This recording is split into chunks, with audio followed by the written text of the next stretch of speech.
On va reprendre notre séminaire avec l'intervention sur les perceptions des viticulteurs pour les freins et leviers de l'adoption au changement des pratiques agricoles.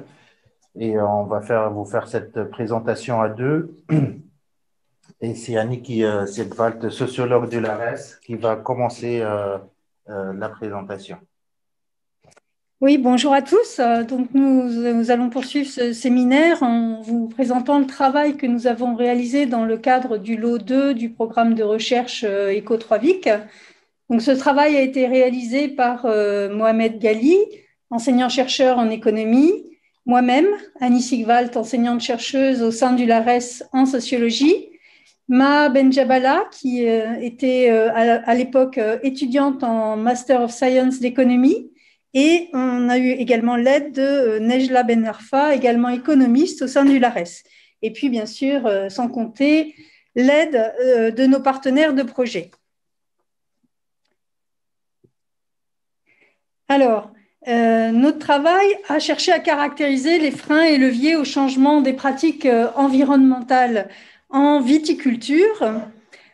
Et donc, nous avons cherché à déterminer quelle était la perception par les vignerons d'un certain nombre de pratiques ou techniques environnementales, et ce qui nécessitait à la fois la connaissance de ces perceptions et puis plus largement la détermination des facteurs qui peuvent influencer l'adoption de ces pratiques.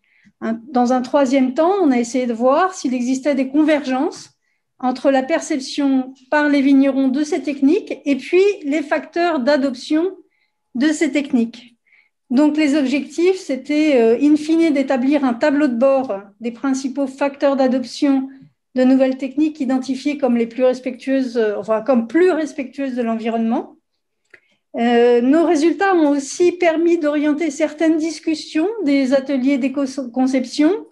Et puis, au final, nous avions aussi comme objectif d'éclairer les partenaires et les décideurs publics sur la compréhension et l'accompagnement de l'innovation environnementale chez les viticulteurs. Alors, pour répondre à ces questions, nous nous sommes basés d'abord sur une revue de littérature scientifique pour dégager les principaux déterminants de l'adoption de l'innovation environnementale en agriculture. Et en fait, on a pu, par cette revue de littérature, voir que cette adoption, elle est influencée par des déterminants économiques, sociaux et individuels qui sont très nombreux. Mais cette bibliographie a aussi permis de révéler de nombreuses ambiguïtés sur les effets de certains déterminants et parfois des résultats incohérents liés au contexte et à l'objet d'étude.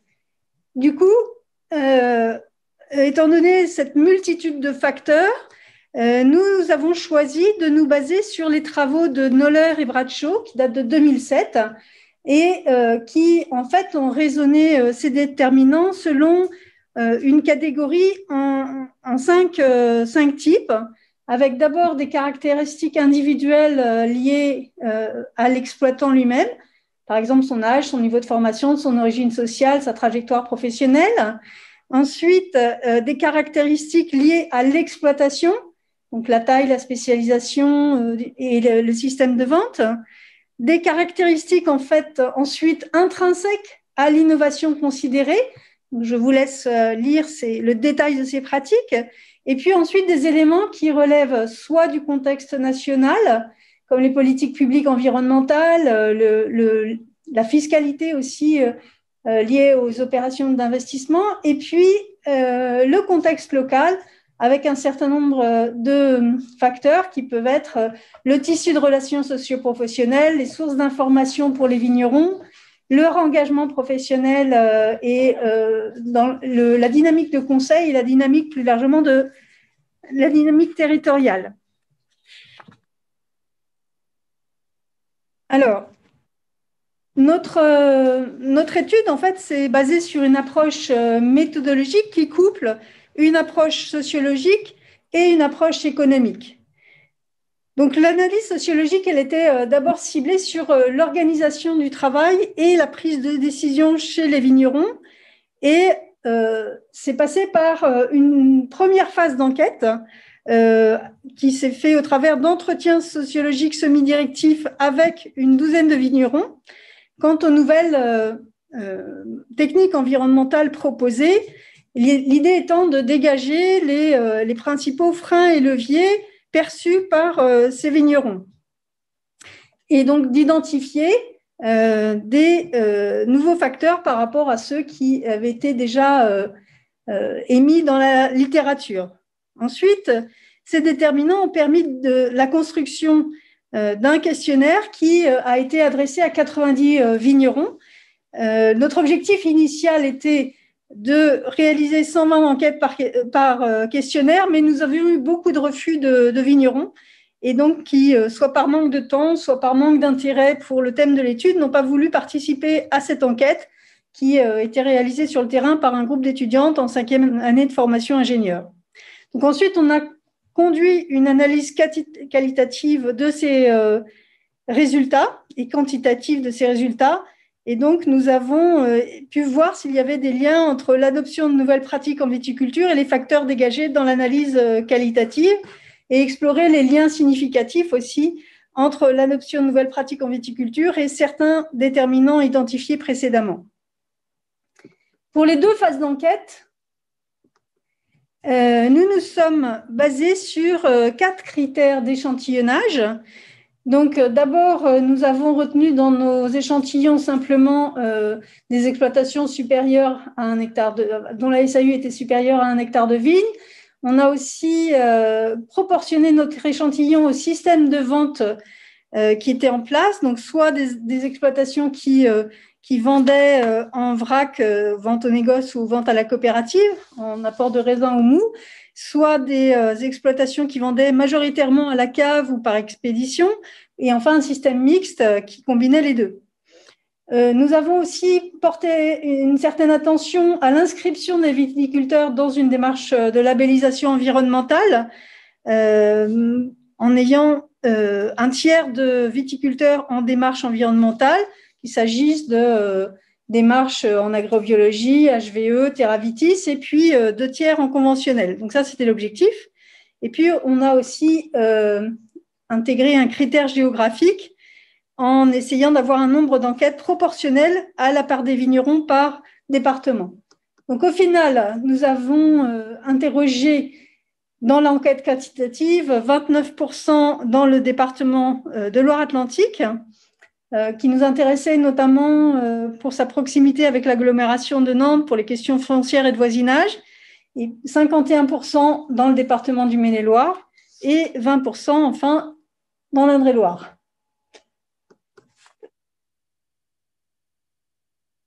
Alors, les techniques environnementales sur lesquelles se sont basés nos entretiens ont été en fait identifiées par les experts de l'analyse de cycle de vie. Donc, ils ont identifié un certain nombre de techniques sur lesquelles il s'avérait intéressant de regarder un peu quelle était la perception des vignerons. Donc, tout au long du cycle de la vigne, donc le palissage avec l'emploi de piquets d'acacia non traités.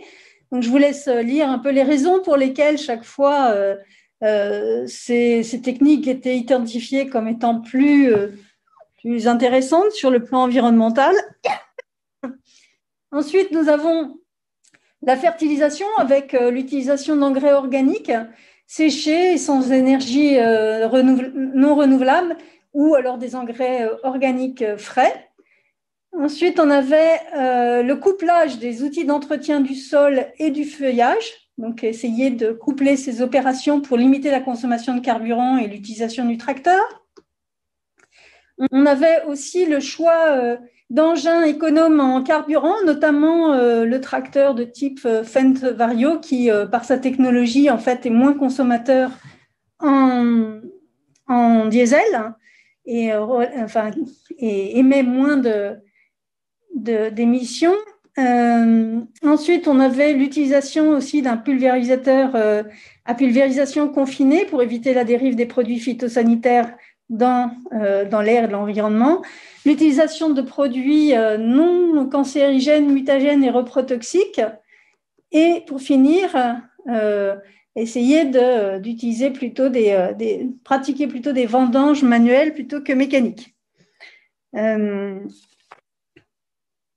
Donc, par rapport à toutes ces techniques, nous allons vous présenter deux types de résultats, des résultats sociologiques, en vous montrant, par exemple, donc ça c'est à l'échelle en fait de chaque technique, en vous montrant les aspects positifs perçus par les vignerons et les aspects négatifs. Alors, par exemple, pour l'utilisation d'un tracteur peu consommateur de carburant type Fenvario, ce qu'on a pu relever dans les entretiens qualitatifs, c'est effectivement que ça permet une moindre consommation de carburant, que ça permet un gain de précision dans les travaux, mais surtout les vignerons interrogés ont insisté sur le grand confort de travail apporté par ce type de tracteur. Et donc, ils ont vraiment mis ça en avant dans la façon dont dans les raisons pour lesquelles ils optaient pour ce type de tracteur.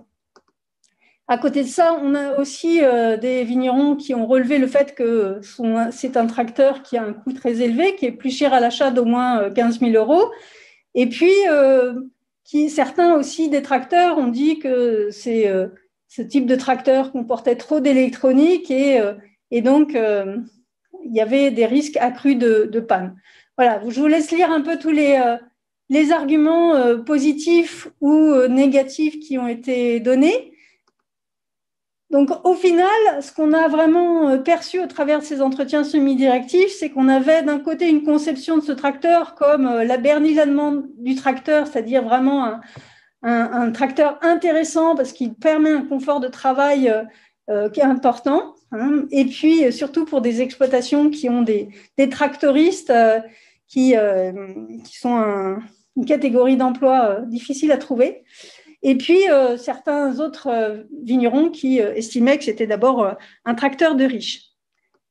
Alors, quelques résultats de nos enquêtes par questionnaire. Finalement, on a eu la surprise de voir qu'au sein de notre échantillon, on avait déjà 25% de vignerons équipés de ce tracteur, avec une surreprésentation en Maine-et-Loire, mais qui peut s'expliquer en partie par le fait qu'en Loire-Atlantique, on a des vignes étroites, et donc ça ne se prête pas à ce type d'utilisation. Et puis, pour ce qui est des arguments négatifs, effectivement, là, quand on posait la question pour quelles raisons, en fait, vous n'avez pas choisi ce type de tracteur, effectivement, le coût venait dans 47% des réponses, et puis le fait que ce n'était pas adapté au terrain pour 28% des réponses. Un autre exemple, c'est l'utilisation des produits non CMR. Alors là, pour les aspects positifs, ce qui ressortait, c'était la connaissance du sigle et de la signification de CMR, avec le fait que ces produits étaient toxiques pour la santé des applicateurs et par souci de l'équipe qui travaille sur le terrain, et donc un souci aussi de préserver l'environnement. Parfois, c'était aussi une anticipation des futures normes de cahier des charges. Et puis, un certain nombre de vignerons aussi se sont dit sensibilisés par des discussions au sein de groupes professionnels, de groupes techniques, type DEFI ou dans le réseau Terravitis. Ou bien encore le fait que déjà le cahier des charges de la coopérative interdisait l'utilisation de produits CMR.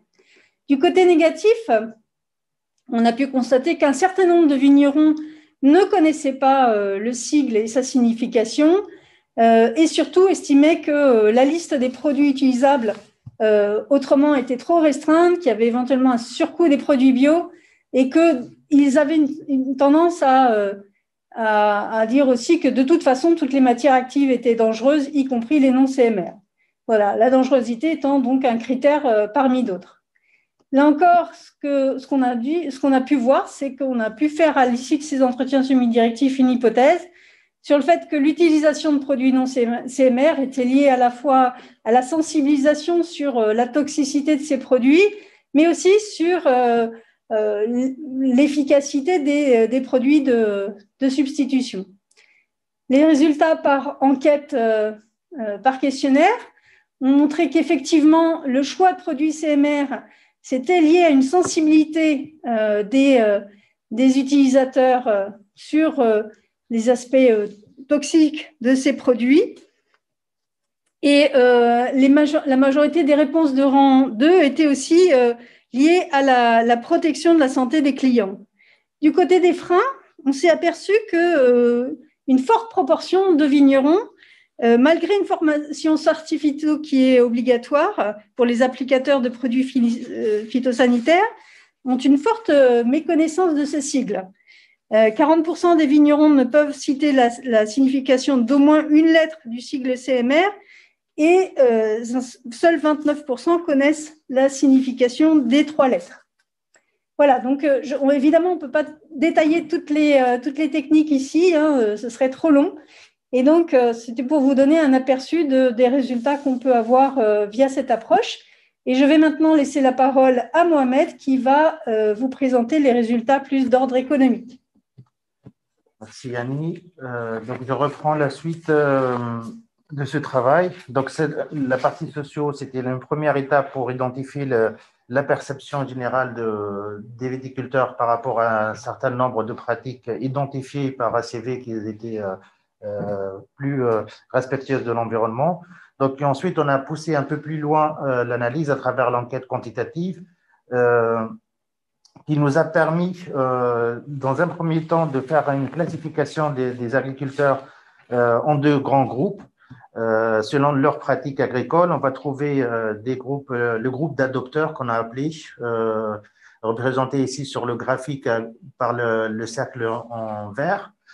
Ce sont des viticulteurs qui sont déjà soit engagés dans des démarches environnementales, soit ils ont mis en place d'autres pratiques plus respectueuses de l'environnement. Le deuxième groupe, on l'a qualifié de non-adopteurs, c'est plus les viticulteurs qui sont dans une démarche conventionnelle. Et à partir de ces 2 groupes, on a essayé de voir comment ils se positionnent déjà sur le graphique de gauche, comment l'ensemble des viticulteurs se positionnent selon leur perception des leviers de l'adoption à travers tous les facteurs qu'on a identifiés que ce soit dans l'approche socio, que ce soit dans les ateliers et à travers les approches, les facteurs identifiés dans la littérature et sur d'autres territoires. Et on a trouvé,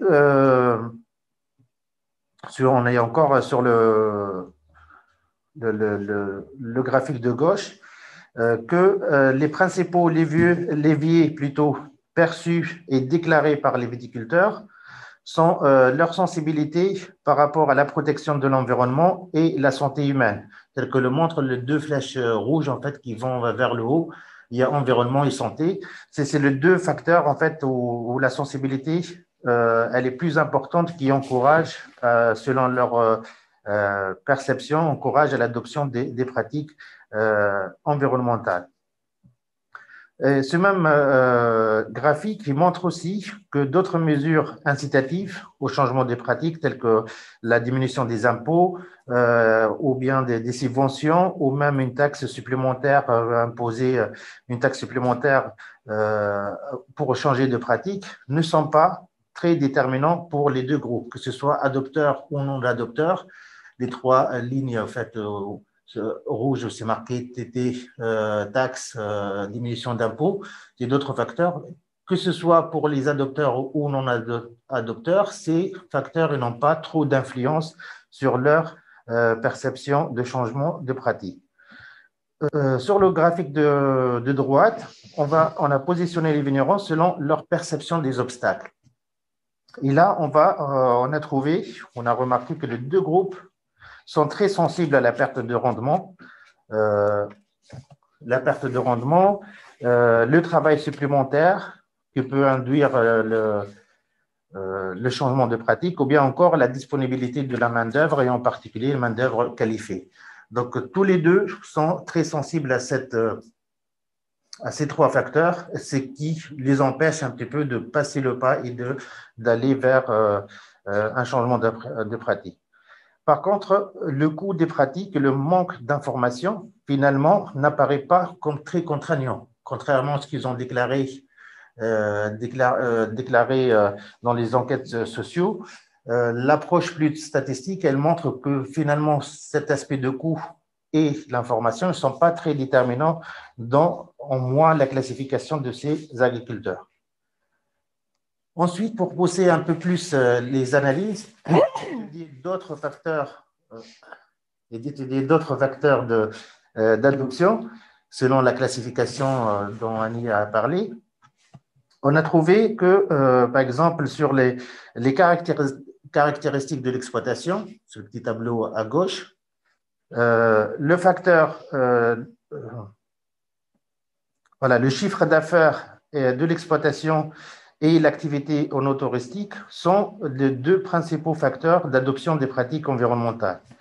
C'est-à-dire que les viticulteurs qui proposent ces activités sont plus prêts à changer de pratique dans le sens où ils peuvent le valoriser à travers cette activité touristique. Plus le chiffre d'affaires est élevé, plus la probabilité d'adoption est élevée. Même si le chiffre d'affaires, on sait que ce n'est pas un indicateur suffisant de la bonne santé économique de l'exploitation. Par contre, on trouve dans cette même catégorie que la taille d'exploitation, le statut juridique avec plusieurs associés, l'activité de vinification sont plutôt des freins à l'adoption. Donc, plus la taille elle est grande de l'exploitation, plus le viticulteur il a du mal en fait à passer le cap de l'adoption des pratiques environnementales. Ce qui est en lui-même logique, puisqu'il fait lien avec le travail supplémentaire et le manque de la main-d'œuvre pour réaliser l'ensemble des travaux. En ce qui concerne les caractéristiques individuelles, il paraît que le niveau de formation est particulièrement un facteur motivant pour l'adoption, alors que l'âge et l'exercice d'une activité extra-agricole n'ont pas vraiment d'influence sur l'adoption.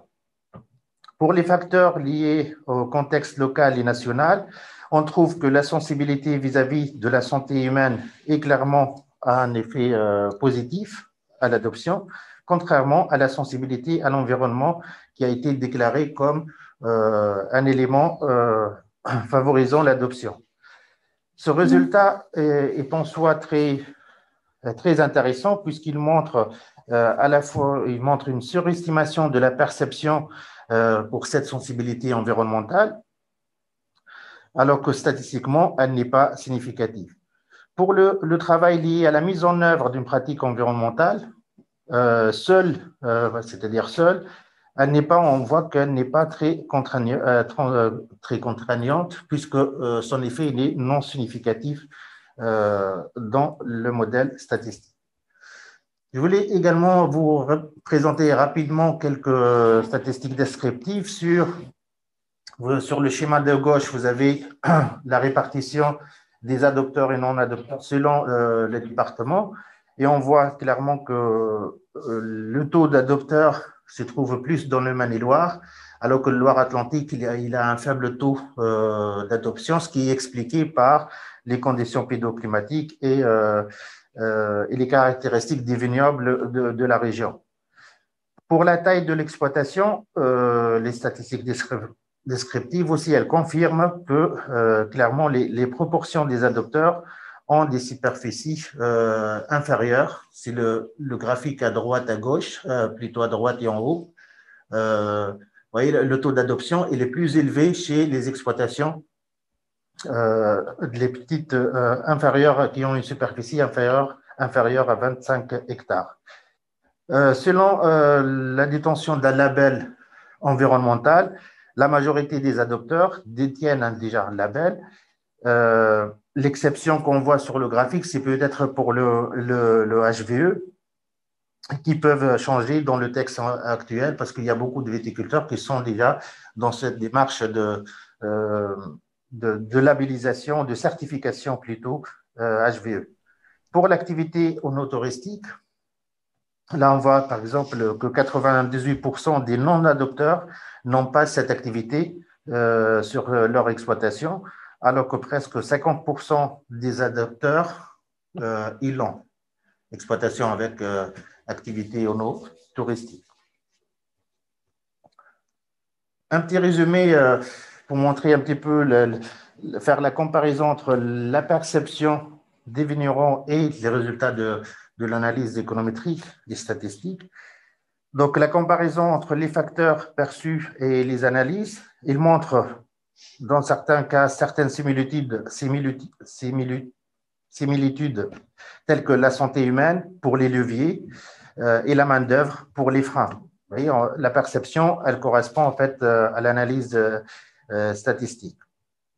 Mais aussi, elle montre certaines divergences, notamment vis-à-vis de la perception de l'environnement et le coût de la pratique, qui n'ont pas significatif statistiquement. Donc, il y a certains, c'est en soi, c'est un résultat très important parce que ça renseigne, en fait, ça renseigne sur l'importance de l'information et le rôle que peuvent jouer les acteurs de terrain pour améliorer cette perception ou améliorer la perception réelle face au changement. Pour conclure, cette étude sur les freins et leviers, elle nous a permis de détecter différents enjeux, notamment la capacité d'investissement, qui est un facteur majeur pour l'adoption des techniques environnementales. Deuxième élément, bien que le coût de la pratique soit souvent mis en avant comme un frein à l'adoption, la plupart des techniques, le confort de travail peut être parfois plus déterminant que le facteur financier. On l'a vu avec l'exemple du tracteur type Vario. Les viticulteurs, troisième point, les viticulteurs se trouvent face à un choix difficile entre l'efficience des produits nocifs pour l'environnement et la non-disponibilité de produits de substitution. Il faut donc travailler, à notre avis, aussi sur les alternatives possibles dans les itinéraires techniques. Ces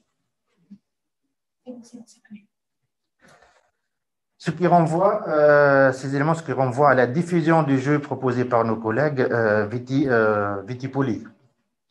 Et la problématique de la disponibilité et de la qualification de la main-d'œuvre est un frein majeur pour certaines techniques, notamment la vendange manuelle, le couplage des outils d'entretien du sol. Tout ça, ça demande plus de main-d'œuvre et ça peut poser problème dans l'adoption des pratiques agricoles. Et je termine en fait pour dire que l'entourage professionnel, il apparaît, selon cette étude, comme un vecteur de sensibilisation des pratiques environnementales.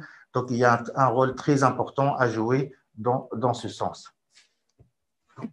Voilà, apparaît comme un vecteur de sensibilisation. Donc, j'ai terminé. Merci de votre attention et on est à votre écoute pour les questions. D'accord, on a une question. Peut-on trouver le questionnaire posé et à quel endroit? Alors, le questionnaire, bien, on l'a, effectivement. Il n'a pas été diffusé. Mais vous pouvez effectivement m'adresser un mail sur ma boîte mail ESA et puis on verra si effectivement on peut vous le faire parvenir. On va mettre l'adresse mail dans le chat. Oui, voilà. D'accord.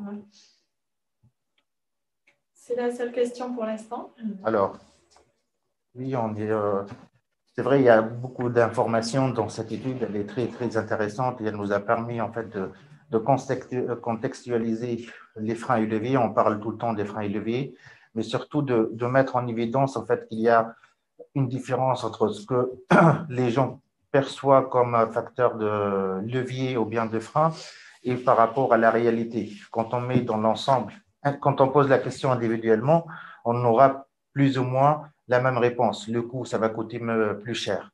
Mais quand on regarde l'exploitation et l'ensemble de l'échantillon dans sa totalité, certains facteurs comme le coût, c'est plus en fait un obstacle à l'adoption. Parce qu'en fait, il sera noyé dans les résultats économiques de l'exploitation et ils peuvent être absorbés, c'est un surcoût, ils peuvent être absorbés par d'autres gains économiques. On a une autre question. Pouvez-vous repréciser à partir de quelles données ont été construits les résultats statistiques? Alors, les résultats statistiques, ils sont basés sur l'enquête quantitative qui comprend à peu près 90 enquêtes. Donc, l'enquête, il y a à peu près 90 questions sur différentes parties, sur la santé économique de l'entreprise, sur les différentes pratiques qui sont mises en place et sur des questions sur les perceptions des différents facteurs. Donc, on a mouliné tout ça avec plusieurs modèles. C'était sur un logiciel R, des modèles statistiques plutôt économétriques de régression. Donc, on a fait dans un premier temps, parce que la méthode elle a été un peu plus longue de ce que j'ai précisé, parce qu'il fallait dans un premier temps identifier l'ensemble des agriculteurs, leurs pratiques, et donner des scores à ces pratiques qui, en utilisant la méthode de l'ACV, c'est-à-dire les résultats environnementaux, pour savoir est-ce que tel agriculteur ou tel viticulteur ou tel viticulteur, il va être positionné dans le groupe d'adopteurs ou pas d'adopteurs. Ensuite, on a repris l'ensemble de l'échantillon et on a mis côte à côte les différentes variables qu'on a identifiées dans les questionnaires.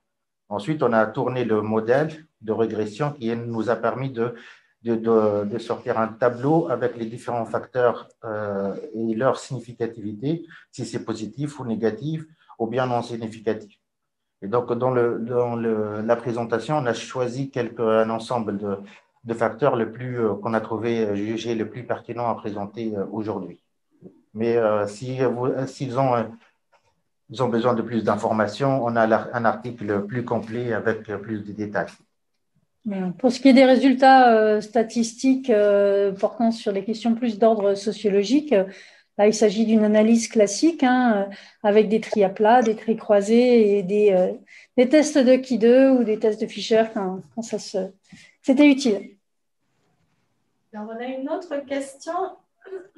Peut-on expliquer pourquoi les viticulteurs sont plus sensibles aux enjeux sur la santé humaine et moins aux enjeux environnementaux? Alors dans les enjeux environnementaux, en fait, je pense qu'ils incluent les aspects respect de la biodiversité. On avait une question, par exemple, qui portait sur les termes qu'ils associent au respect de l'environnement. Et donc, c'était beaucoup plus large. La question de la santé des utilisateurs en particulier est ressortie vraiment comme étant importante, puisque en fait, ça concerne les gens qui travaillent sur le terrain, mais aussi la santé des clients, puisque en fait, les produits sont vendus et pour un certain nombre de consommateurs, il est important aussi de savoir qu'il n'y a pas ou peu de résidus phytosanitaires dans les vins qu'ils consomment. Donc, c'est à la fois un intérêt pour la santé des viticulteurs eux-mêmes, mais aussi de leurs clients et de voisinage. C'est pour ça, naturellement, ça sort en fait que c'est une sensibilité plus forte pour la santé. Alors que l'environnement, l'environnement, il est très large. Généralement, on va associer cette notion à travers la biodiversité, très peu avec la réduction des phytos. Donc, c'est très large. Même si les viticulteurs en parlent, ça reste moins forte en fait sensibilité.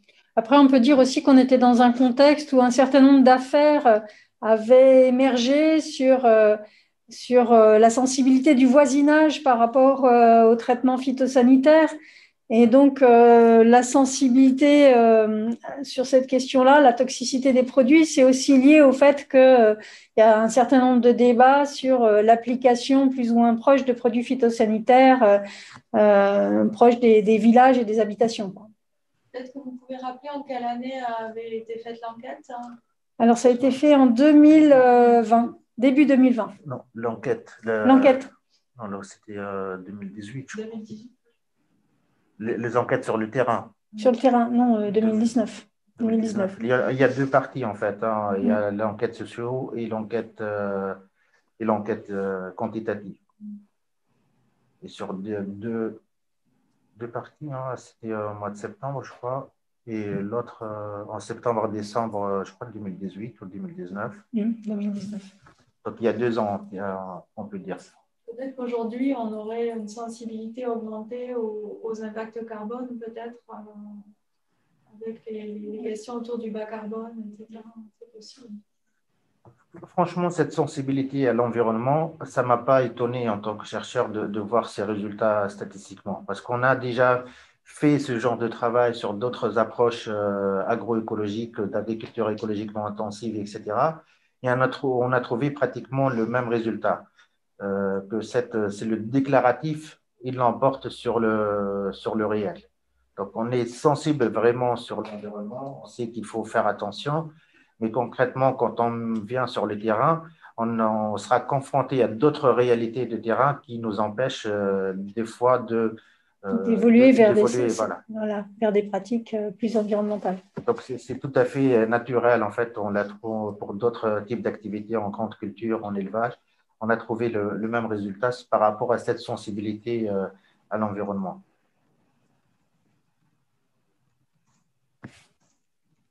Est-ce qu'il y a d'autres questions? Pour l'instant, on n'a pas d'autres questions dans le chat. Ah, si, une qui vient d'arriver. Alors, on peut peut-être imaginer qu'il y a une vision court terme pour la santé humaine et long terme pour l'environnement. Point d'interrogation. Est-ce qu'il y aurait des questions qui seraient plutôt vues dans le court terme par les vignerons et d'autres vues dans le long terme? Santé à court terme et environnement à long terme. Est-ce que vous avez ressenti ça, vous, sur le terrain ou dans vos résultats? Alors, je ne l'exprimerai pas comme ça, mais au moins dans les entretiens semi-directifs, certains vignerons ont conscience des effets nocifs des produits et ont des exemples dans leur entourage proche de personnes qui ont été malades suite à l'utilisation de produits phytosanitaires. Donc, je pense que ça porte les gens aussi à réfléchir, notamment des gens qui sont atteints de Parkinson, par exemple. Donc, tous ces gens-là se disent « Ouh là là, j'ai peut-être intérêt à faire attention à la façon dont j'utilise ce type de produit et en tout cas, au minimum, utiliser des équipements de protection d'une manière plus sérieuse que ça n'est généralement fait actuellement en agriculture ou en viticulture. » En tout cas, cet effet de la santé, il est plus réel parce que on le voit directement. Si quelqu'un tombe malade, c'est clair, l'effet négatif sur la santé, il est visible sur le court terme comme sur le long terme. Alors que l'environnement, il est moins visible. Quand la nappe phréatique, elle est polluée, on ne la voit pas en fait en tant que… C'est après un certain temps qu'on commence à voir les effets négatifs de cette pollution sur notre activité humaine. Donc, ce qui rend un petit peu plus difficile de voir l'effet sur l'environnement, d'augmenter la sensibilité par rapport à l'environnement. Et sur la santé aussi, c'est quelque chose qui est aussi lié à l'activité en touristique. Le fait c'est pas uniquement de la vente au cave, en fait. Le fait de recevoir des gens sur les exploitations, c'est aussi rassurant pour l'agriculteur, le viticulteur, de dire que sur mon exploitation, je fais de l'agriculture raisonnée, au moins j'utilise moins de phyto, donc ça reconforte la personne déjà et sa clientèle, et ça permet de donner un peu plus de valeur ajoutée à son produit final. On peut aussi faire l'hypothèse que justement ces clients, en cadre d'activité touristique présente sur une exploitation, le vigneron il est directement en contact avec l'attente de ses clients et donc ceux-ci sont aussi à la base d'un certain nombre de questions sur ces pratiques. Et donc c'est un facteur de sensibilisation supplémentaire par rapport à l'effet nocif de certaines pratiques et notamment par rapport à l'emploi de produits phytosanitaires. Parfait.